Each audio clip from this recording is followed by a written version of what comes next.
mbégte tey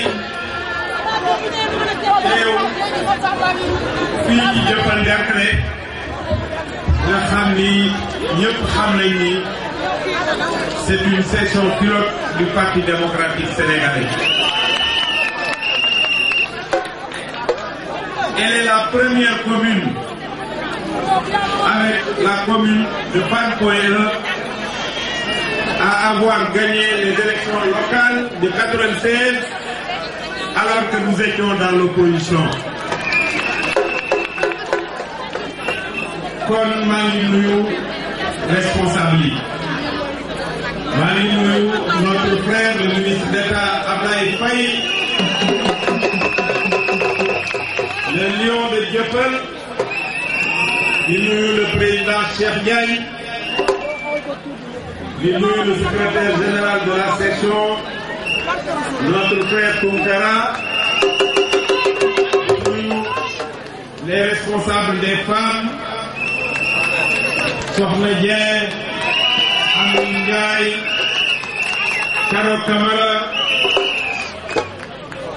di nuyu également notre sœur Thiaba Seck, Bigué Diagne, Khadifa Ndiaye, Ndeye Kati également maa koy nuyu di nuyu tam suñu frère Khalil Niang mi nga xam ni mooy le responsable des jeunes. Kon Ablaye, je voudrais te féliciter ainsi que tous les responsables et militants du parti ici à Dieuppeul.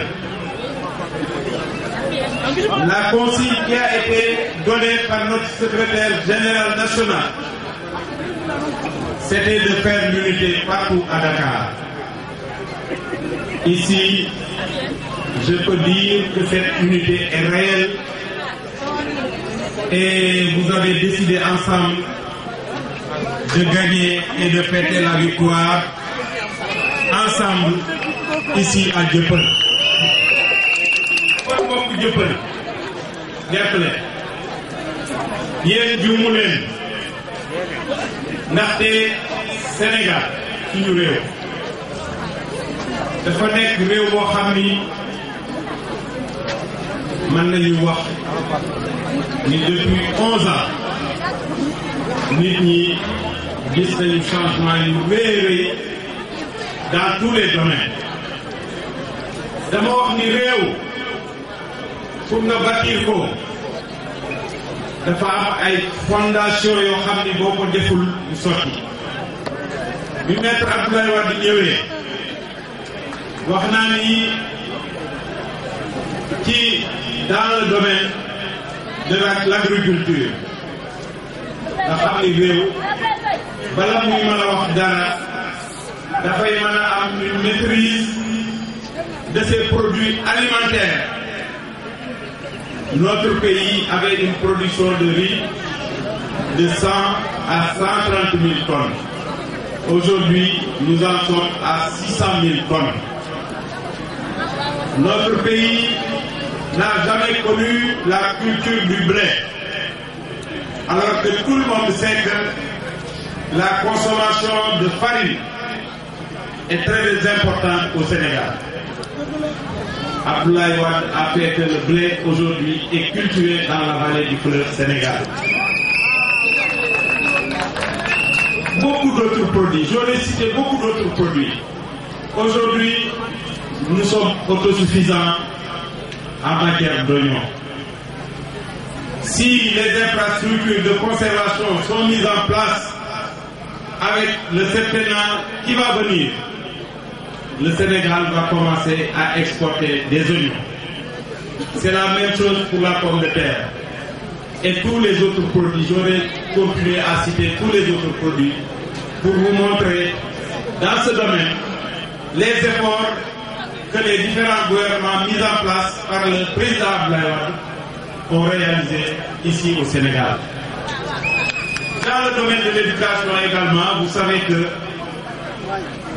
à l'arrivée en 2000 du président Abdoulaye Wade à la tête du Sénégal, vous savez la situation de l'école sénégalaise de l'époque. Aujourd'hui, nous pouvons dire qu'à la place de 2 universités, il y en a 5. Et il y a d'autres, 3 autres qui vont commencer en 2012. Je ne peux pas citer le nombre de lycées qui ont été mis en place, le nombre de collèges, le nombre de salles de classe, le nombre d'enseignants également recrutés. Je ne parlerai pas des différentes augmentations de salaire que les instituteurs, les enseignants en général ont connues depuis 2000. Ils ont vu leur salaire doubler, quelquefois tripler. Malgré tout, nous constatons que c'est dans ce secteur où nous avons le plus de problèmes. Parce que nous sommes en face de Sénégalais qui continuent toujours à avoir des réclamations, des revendications, mais qui ne sont que des revendications pécuniaires tout le temps. Les enseignants n'ont jamais fait de grève pour l'amélioration des conditions de travail des élèves, mais plutôt pour leur salaire. Kon mbokk yi ñun ki ñu àndal lii tax ñu ànd ak ñoom moom li mu bëgg a def Sénégal moo tax te wane na ko kon réew dafa am loo xam ni nit ñi moom lañu soxla ndaxte mooy li nga xam ni mooy jëmale nit ñi kanam te loolu ci moom lañ ko gis kon ñi nga xam ni ñu taxawal Dakar boobu ba tey mënuñoo génn Dakar mais ñooñu Sénégal kon ñu ko laaj Abdoulaye Wade wër na Sénégal ñooñu ñu ngi taxaw Dakar di def ay karawal di wëndeelu di taxawal kon yooyu candidat dama leen ni ñu génn réew mi dafa xam nit ñi ku am programme da nga koy présenter Sénégal bi ñu comparé ko ak li fi nekk waaye toog naan candidature maître Abdoulaye Wade warul bokk ci élection yi mais ñooñu vraiment dafa mel ni dañu daanu ci saret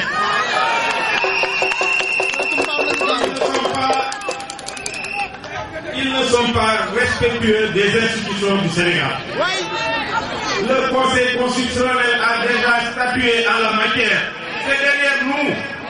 La candidature du président est derrière nous.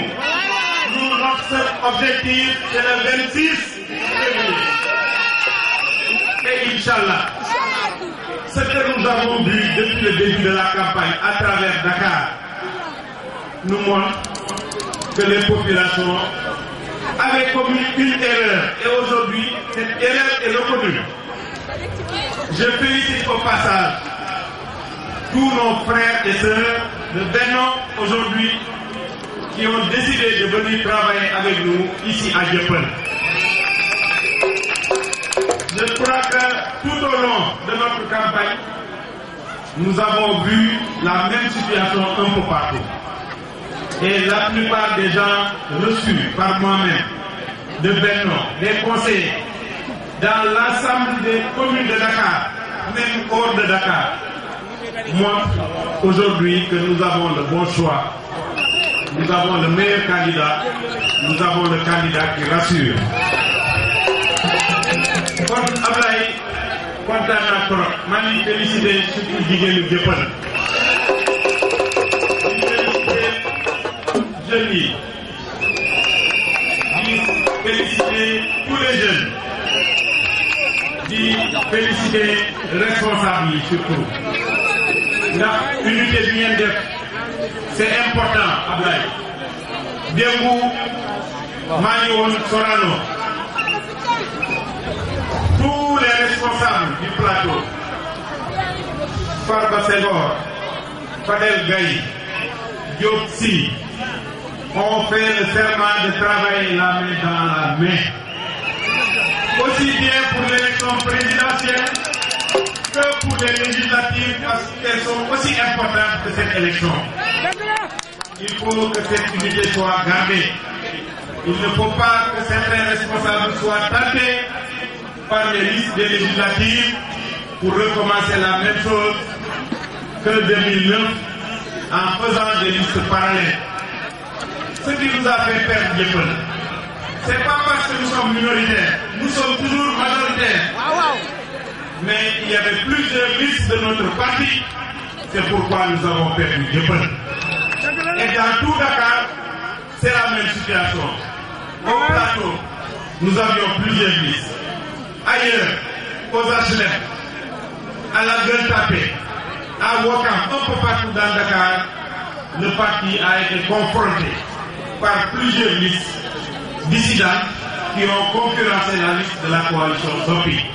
Mais aujourd'hui, ces responsables égarés sont revenus au bercail et ont décidé de travailler avec ce qui était resté pour la victoire de notre candidat. Et je crois que la victoire est déjà acquise.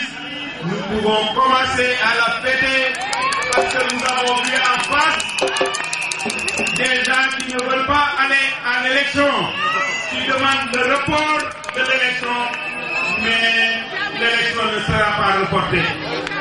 La date est maintenue. Il faut aller au combat. Et le combat, c'est le 26 février. Ce combat, nous allons le gagner parce que nous allons jeter le premier jalon pour la reconquête de Dakar en 2014. Il nous faut gagner les mairies d'arrondissement en 2014 pour reprendre la mairie de Dakar. Et tous les Dakarois que nous rencontrons sont d'accord avec nous pour nous dire que cela a été une erreur et ils vont le montrer le 26 février. C'est le commencement du rouleau compresseur. Le 26 février. Ensuite, les élections de juin législatives pour nous projeter en 2014 pour parachever l'œuvre qu'a commencé Maître Abdoulaye Wade pour la reconstruction du Sénégal que le Parti socialiste avait détruit. Je vous remercie.